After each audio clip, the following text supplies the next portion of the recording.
Hello guys, Sal Marotta here. Welcome back. It's been a while since I made a video. I wanted to make this video to talk about prayer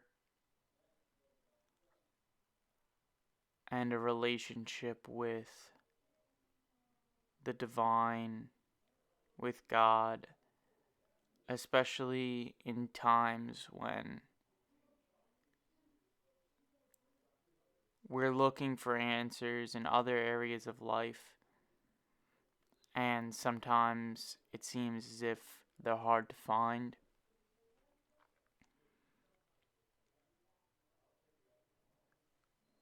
A place that we can always go is back to God and the divine, and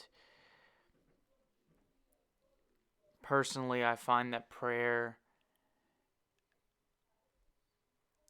sometimes is used ineffectively. Not to say that certain prayers aren't effective, but rather they're missing the point of a true purposeful prayer.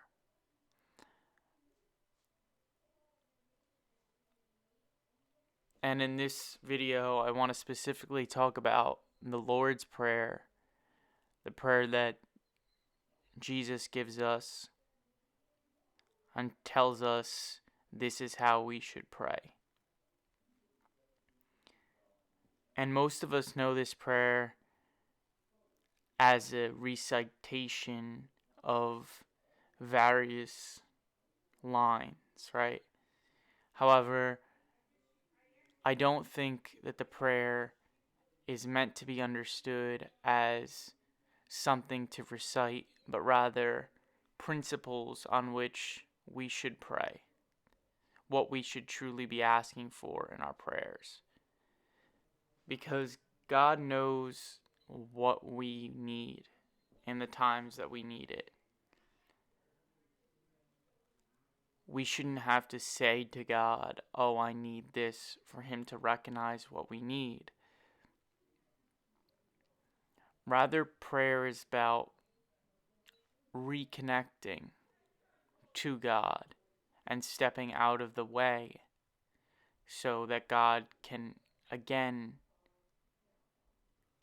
fill you with His presence. You can be filled with God's presence. And I think that's the purpose of the Lord's Prayer.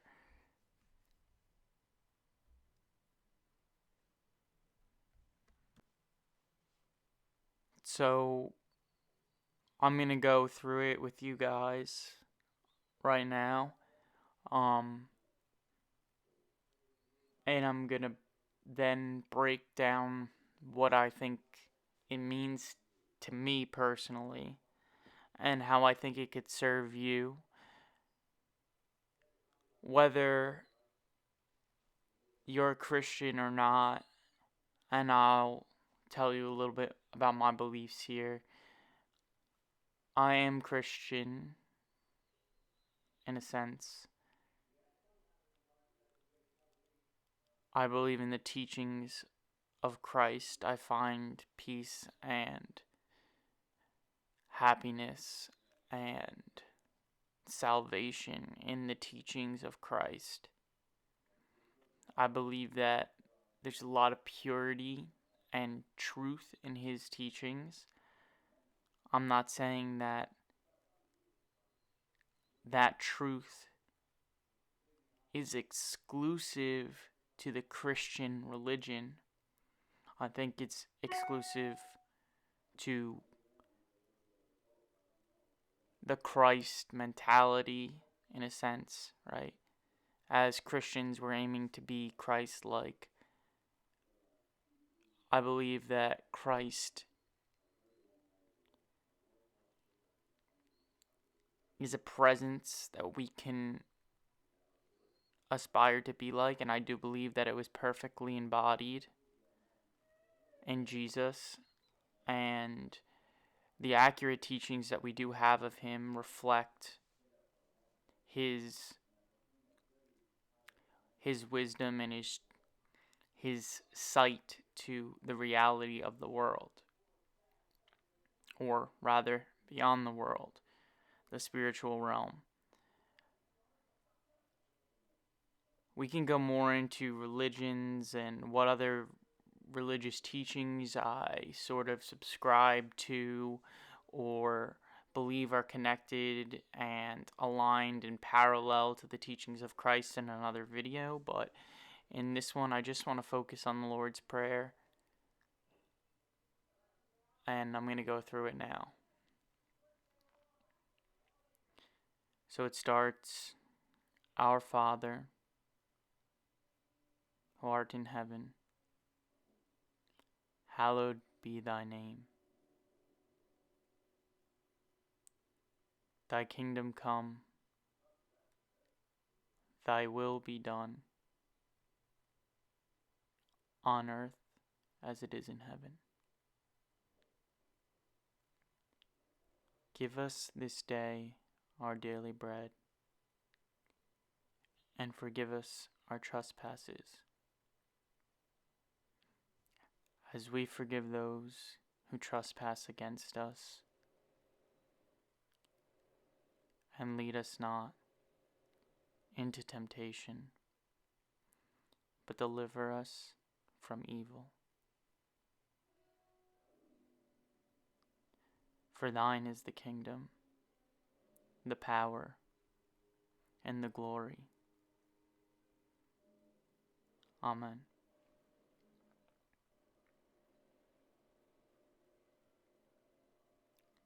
So, here we have the prayer that Jesus told us is a way for us to pray.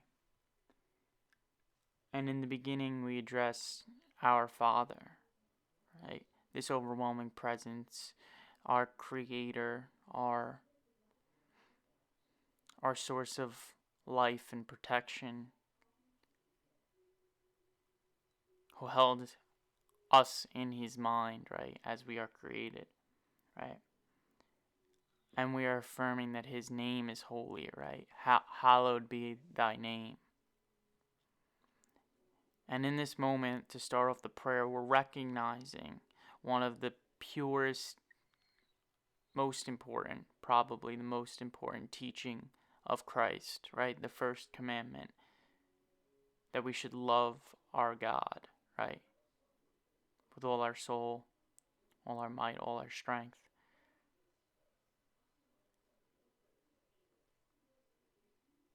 Because in loving God, right, in purely loving God, we are filled in return with his love. It's returned tenfold, as is represented in many different parables by Jesus.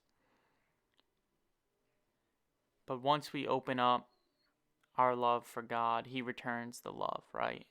And we see this teaching in a lot of different sort of,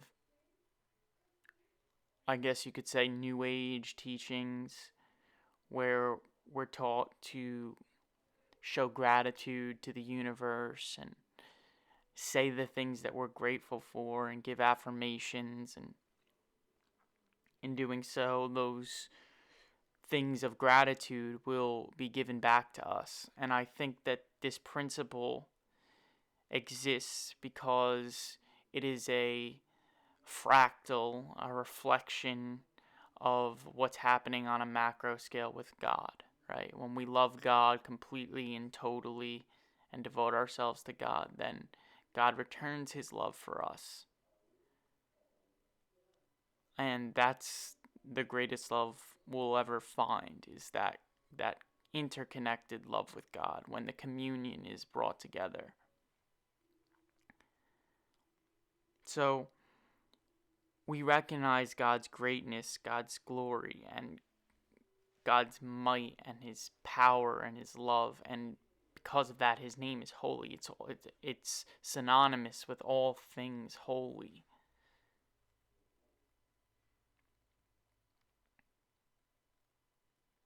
And there's nothing to do but appreciate what's truly holy in the world, right? Truly holy outside of the world.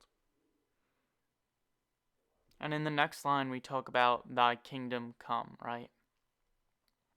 And I feel like this is one of the lines of the Lord's Prayer that just gets overlooked often. It's just spoken over, often recited without much thought, right?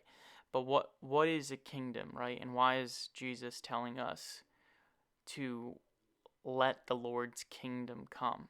Well, a kingdom is a sense of order, but it's also a sense of rule, right? And the following line is, thy will be done, right? So, thy kingdom come, thy will be done. And in this part of the prayer, we're inviting God to rule, to take control, right? Let his will be done instead of our own, right?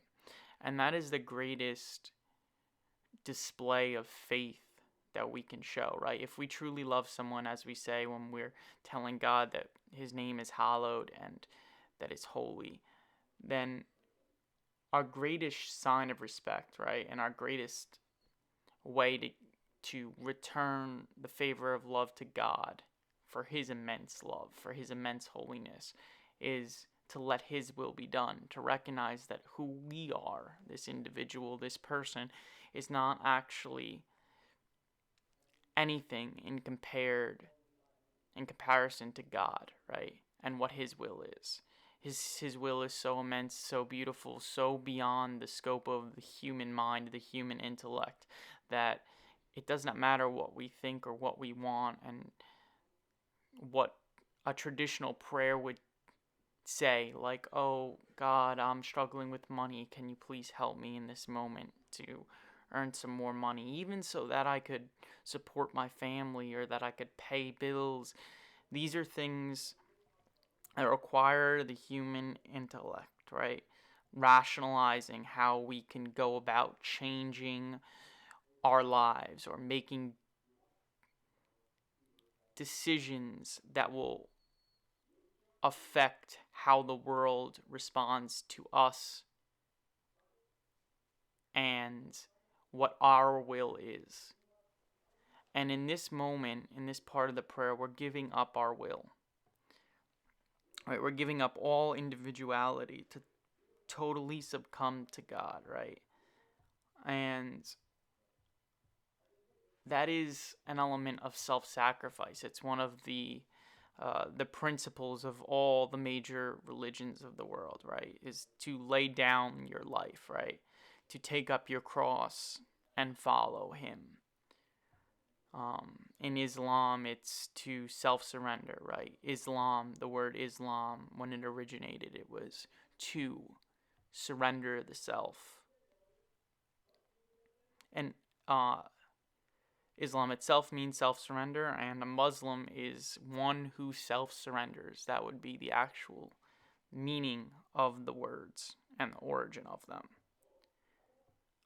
And in the Hindu religion as well, we're supposed to make way for Krishna, right? We're supposed to give ourselves up in order to honor him and let his power overcome us. So the idea of the self, the ego, the individual person, we're giving that up in this moment when we say to God, thy kingdom come, thy will be done.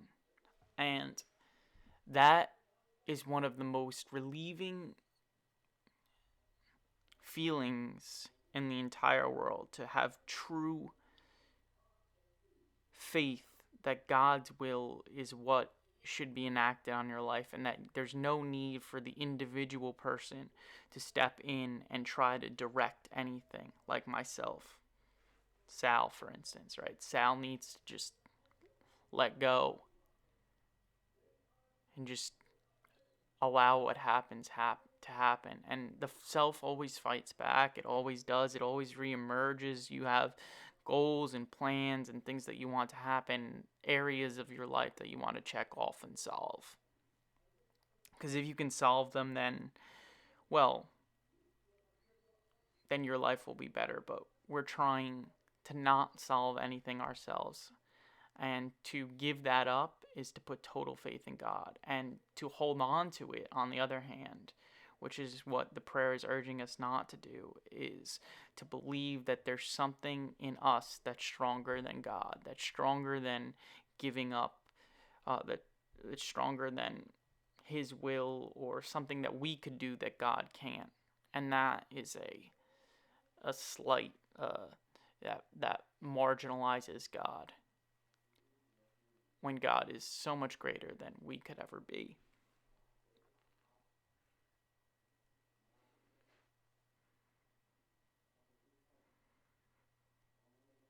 So, our Father, who art in heaven, right? This place of holiness, this place of greatness where everything is perfect, right? He's up in heaven, and we are inviting His kingdom, heaven, right? His rule, where everything's perfect, to come down to us. His will to be done on earth as it is in heaven, right? So the world that we're living in, this plane, let heaven override it. Let His will override it.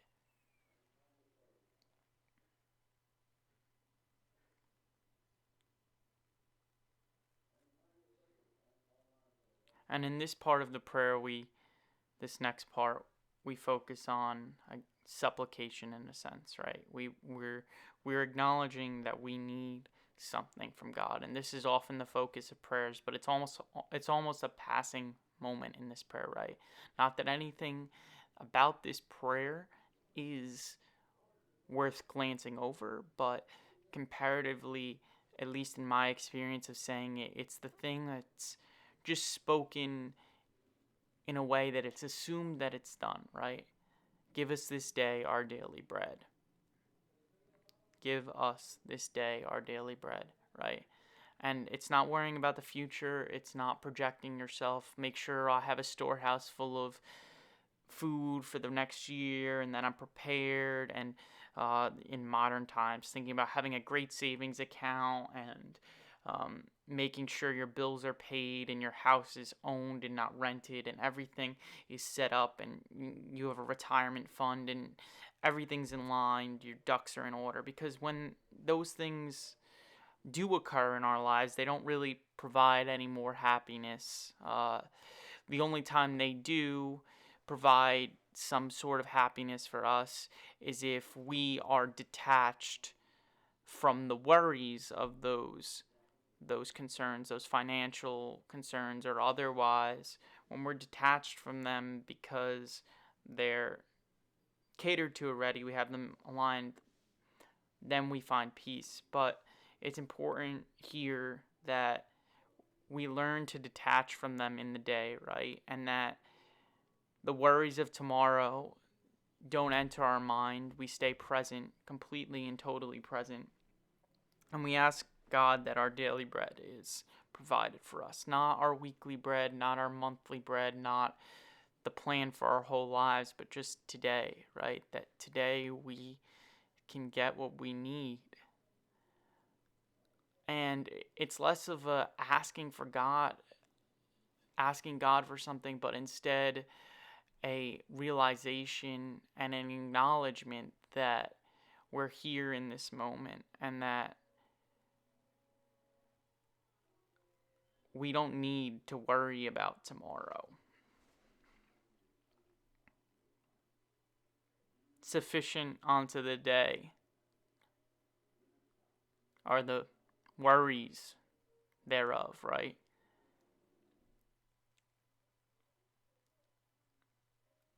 And in this next part, it's probably the most liberating, is that we ask God for forgiveness from our sins, right? And when we ask for forgiveness from sins, I think it's important to talk about how sins are not necessarily as they're always interpreted to be in the traditional religious sense, right?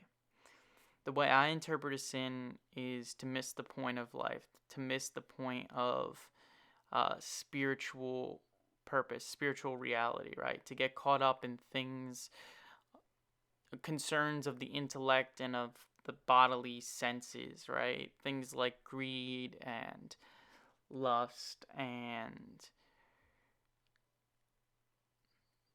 hunger, gluttony, right? They were satisfying the body, and we're getting caught up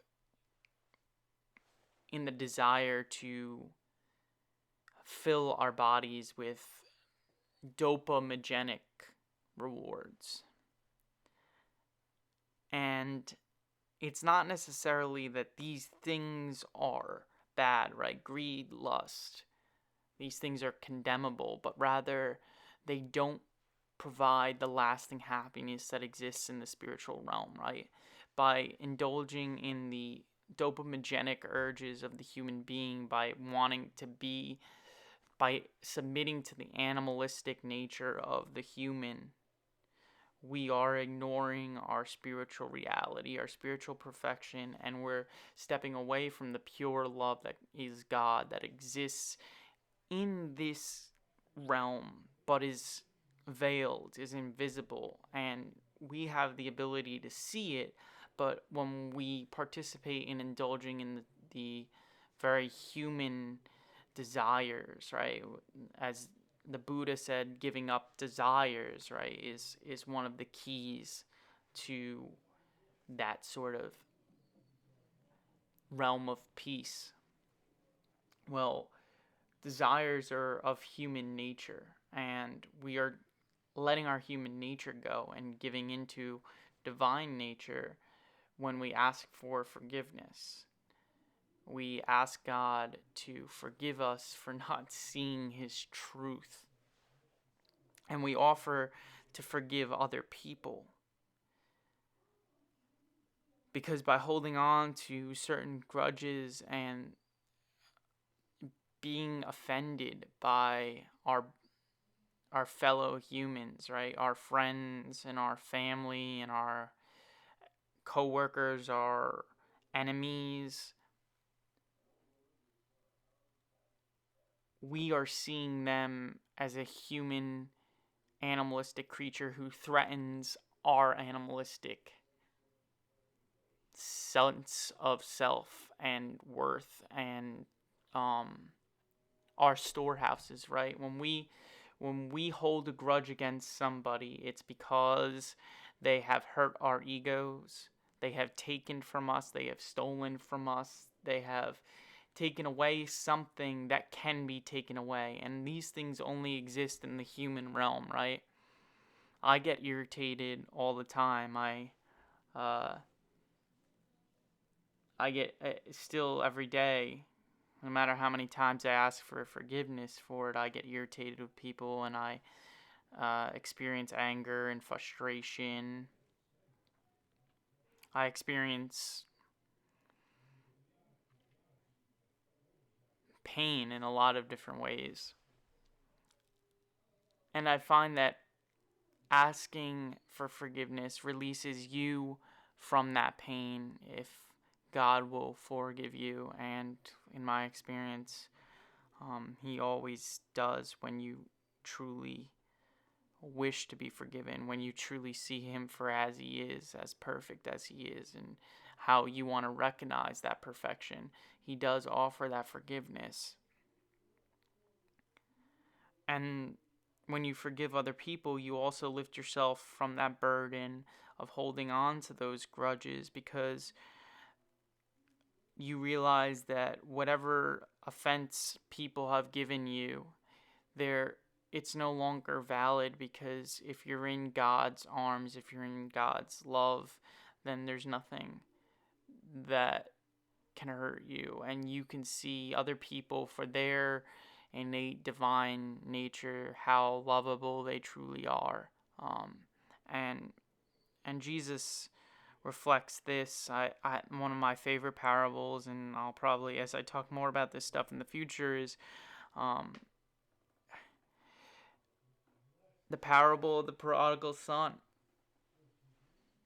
And there's so many aspects of this parable that it can be examined and looked into. How much God's willing to love us, right? Uh, just like He loves His son who comes home, right? And how this son thinks he can do everything on his own, goes out, spends his father's wealth on harlots and this very human, animalistic lifestyle, right? Like satisfying all these desires and urges of the human, eating, lust, greed, and realize that it brings a famine onto his life, right? There's this great emptiness that comes out of it, and not an emptiness that is being filled by God, but an emptiness that beckons God to fill it. And so he returns home to this place where everything's provided for him, the place of his father. And on his way there, he's traveled a little way, and his father runs out to see him, right? Just the smallest gesture of wanting to be forgiven, to return back to what is naturally ours. Our Father will run out and welcome us. And that's one of the things that we're asking for when we ask God to forgive us, and one of the things we are willing to see in other people, right? When we forgive them, we're willing to offer them the same thing that God gives us, because if we can experience it ourselves, then there's no reason to not want to see other people in a way where they can experience it too. Because there's no lack, there's no competition in this place.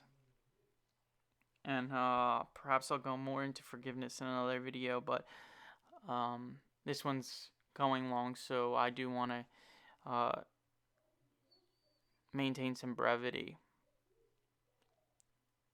despite how important that concept is.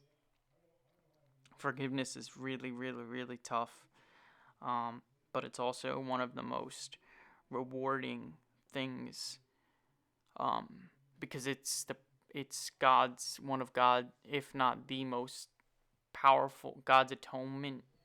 Our ability to atone with God, to reconnect with reality, is the one way to experience truth. I have a sign over my desk right now that says "Stay True." Right, so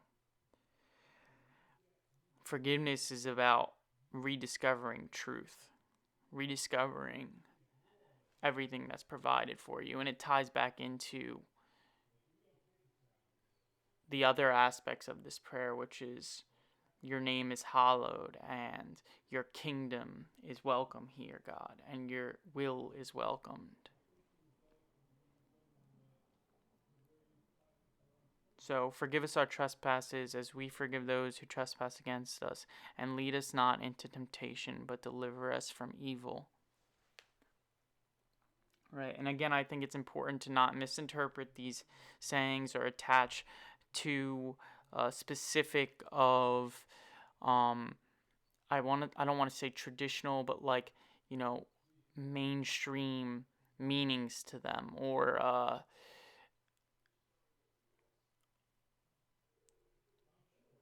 there's a lot of like societal religious implications to many of these words, but what I interpret temptation and evil to be, again, these things that pull you away from God's spiritual reality, God's truth.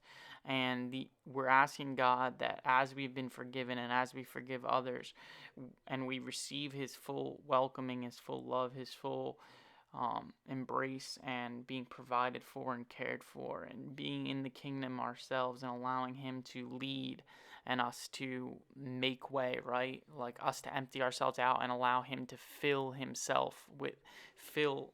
allow ourselves to be filled with him, to step out of the way from him. We don't find ourselves tempted to step back in the way again and prevent him from filling us up. We don't want to be tempted by these things that are very human, these very human desires. So we're asking him to deliver us from those things, deliver us from evil, which would be the thing that opposes the spiritual reality. We're asking to be separated from the thing that separates, right? And thus, reunited, brought together as one with God's loving presence. And in the final phrase of this prayer, we affirm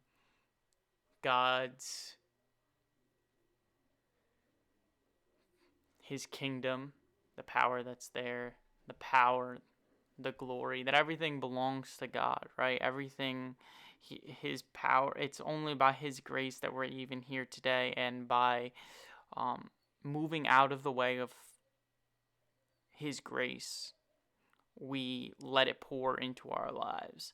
And that's what the Lord's Prayer is designed to do. It's not necessarily meant to be recited, but it's meant to surrender. It's to help you surrender, to move out of the way and allow God to fill your life, and trusting that His will is more important, right? And when you can be out of the way of God and you allow Him to fill your life, well, then you naturally can act according to His will, and you can love Him for His hallowed name, and you can forgive others. And in this place that the Lord's Prayer helps you to get to with these sort of steps or principles, not just words, but like ideologies, well, then you can live in this place of great appreciation, of where you see something with glory and fully recognize it. And think of it as this divine alpha being, right, that exists out there. Imagine sometimes this stuff is reflected, in nature, and how humans were hierarchical. We exist in hierarchies, right?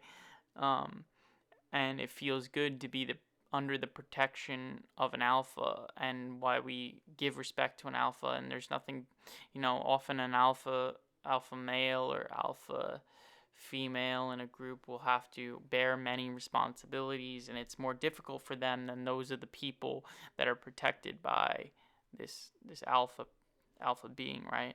And here we are affirming that there's this alpha being in the universe that will protect us, that will love us, and His love and His welcoming and His ability to forgive is far beyond anything that could actually exist in nature. It gives total and complete peace and union and happiness, and it relieves us of the burden that we put on ourselves every single day to create a certain type of life. We allow God's life and God's will to replace that.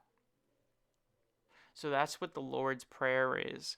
And I wanted to just walk through that today and hopefully help some people to possibly connect to it, or if you've heard it before, reconnect with it and use it during these times to find a restoration, maybe. So if you wanted to do something after this video, then you could go out there or go into yourself, right? These times force us to go inside, and there are more ways than one to go inside. So maybe go inside yourself, right? Enter into your secret chamber, so to say, and pray in this manner, so that you can slow it down and realize what each of these points of focus in the prayer really mean, and see what it does for you and how it helps your line of sight towards God and how much God really is there for you, and how much His love is pouring out even now when the veil is not as easy to see through, and the fog and smog and you know, visual obstacles are dense, right?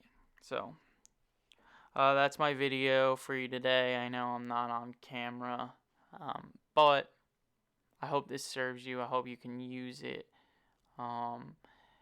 As I make more videos in the future, they might lean more on this format with the audio rather than so much visual stuff. And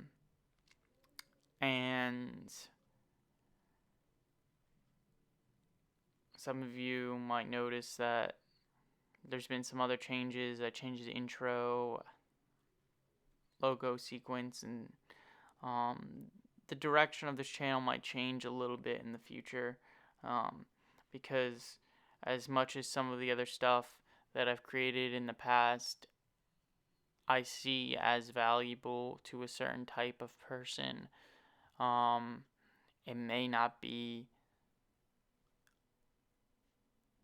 the type of person that I am trying to be right now,